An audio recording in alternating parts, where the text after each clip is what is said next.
Assalamualaikum warahmatullahi wabarakatuh.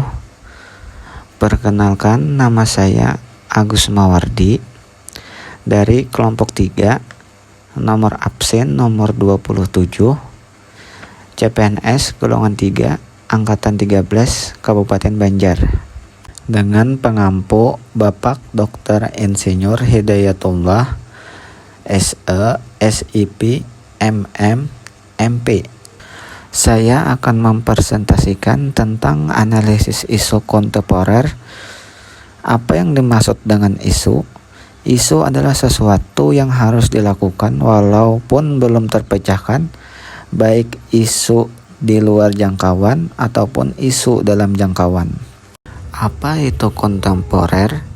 Kontemporer adalah hal-hal yang lalu tetapi masih selalu dibicarakan. Dapat ditarik kesimpulan, isu kontemporer merupakan suatu masalah yang terjadi saat ini.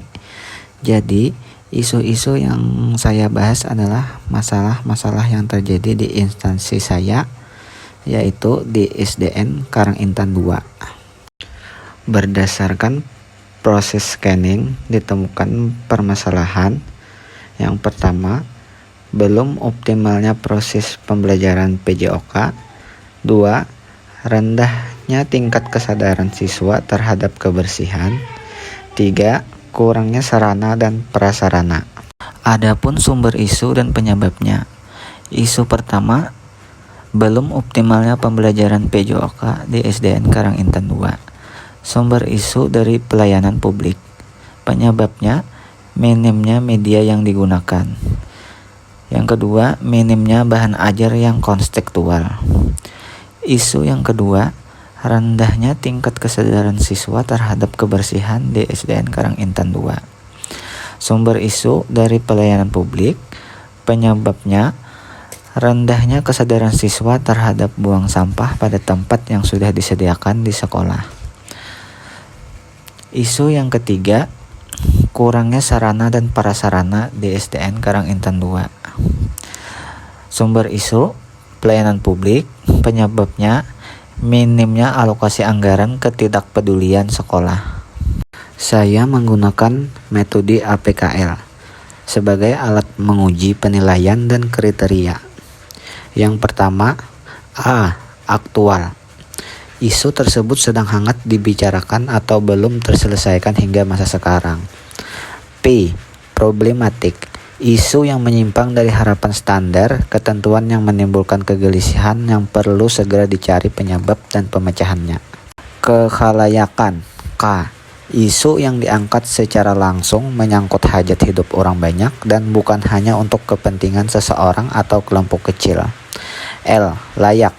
Isu yang masuk akal, pantas, realistis, dan dapat dibahas sesuai dengan tugas, hak, wewenang, dan tanggung jawab hingga diangkat menjadi isu prioritas. Adapun hasil penggunaan metode APKL, ada isu yang tidak memenuhi kriteria layaknya, yaitu kurangnya sarana dan prasarana di sekolah SDN Karangintan II. Yang kedua, menggunakan analisis OSG. Yang pertama, urgensi. Seberapa mendesaknya masalah tersebut untuk diselesaikan berkaitan dengan dimensi waktu. Yang kedua, seriousness. Mengacu pada penyelesaian dikaitkan dengan akibat bisa menimbulkan masalah baru. Grow. Berkaitan dengan kemungkinan berkembang memburuk jika tidak diselesaikan. Kriteria OSG dinilai dengan menggunakan skala Likert. 1. Sangat tidak mendesak. 2. Tidak mendesak. 3. Cukup mendesak. 4. Mendesak. 5. Sangat mendesak. Nah, ini hasilnya analisis OSG. Sudah ditemukan rankingnya. Ranking pertama, belum optimalnya pembelajaran PJOK kelas 6 dengan jumlah 15. Ranking kedua, rendahnya tingkat kebersihan siswa kelas 6 dengan jumlah 12. Hasil analisis OSG ditemukan skala prioritas permasalahan, yaitu belum optimalnya proses pembelajaran PJOK. Untuk menindaklanjuti isu ini, saya memaksimalkan media yang digunakan dan bahan ajar yang menarik. Bagaimana cara memaksimalkan media dan bahan ajar PJOK yang menarik? Yang pertama, menggunakan YouTube. Dengan membuat video pembelajaran yang menarik di channel YouTube, misalnya memperlihatkan kepada siswa bermacam-macam permainan olahraga. Yang kedua, menggunakan PowerPoint.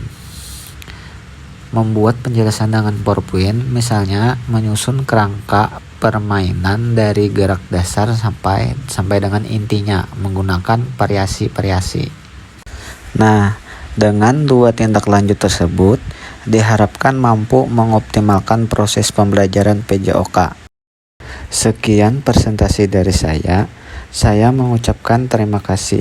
Wassalamualaikum warahmatullahi wabarakatuh.